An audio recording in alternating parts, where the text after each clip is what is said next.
Hello everybody, so here's Iago from Artica Tutorials, and in today's video I'm going to share with you a really cool technique that I like to use on my kick and bass to create some variation and some different groovies and to call on other elements or to call a different part of the track.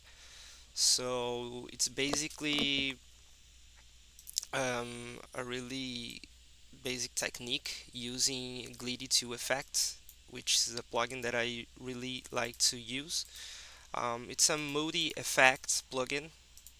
We have different effects right here, and actually we have the timeline, so we can write here so many different variations and combinations of the effects and create some unique textures. So it's like infinite possibilities, and also we have like these random options here, so the plugin can suggest you some different variations and you can do it and create some unique sounds. So basically I'm going to use this stretcher one, which is my favorite, to create this specific effects. The stretcher is like a granular one. It's granular effect which like broke the kicking bass in this case, but you can use it in every element you want, and depending of the range of the frequency that the sound is going to be, it will generate some unique textures. It's really cool to bring some new ideas and some surprises.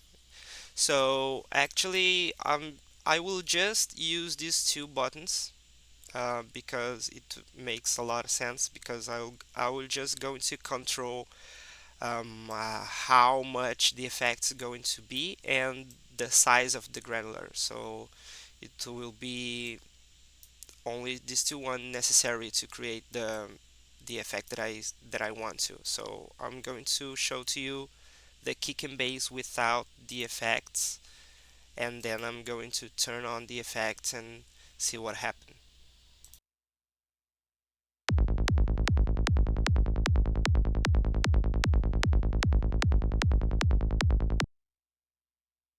So this is basically the kick and bass without the effects. So right now I'm going to turn on the effects.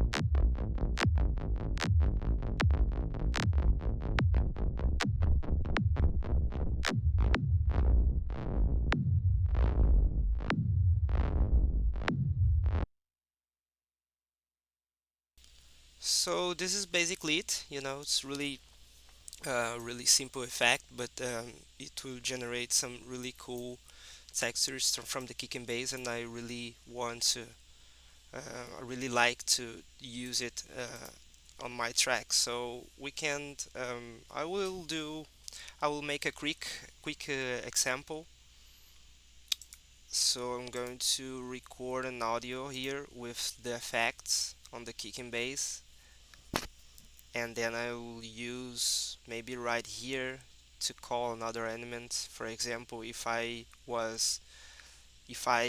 am using this for really create a track, I'm probably going to create some variation right here to call another element, maybe a drum kit, maybe a hat, or an ambience or something, maybe a pad or a lead, whatever. So um, that's it. So I'm going to record it.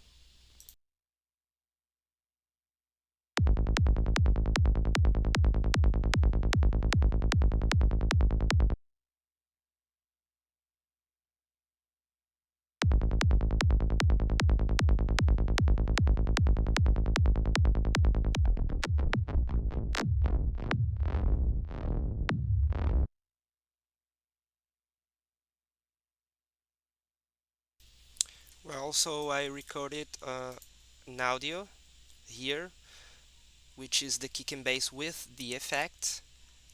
And right now, I'm just going to like put just this part, and then I'm going to turn off the original kick and bass. And I'm going to create a quick loop here just to check it. I'm going to find a cool um, position right here, and that makes sense to me. And well, that's it.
Well, that's basically it.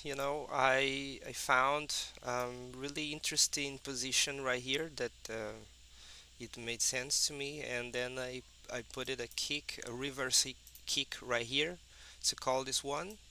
And here I could maybe put a crash or a hat, a crash with a hat, and then I'm going to continue the idea of the track.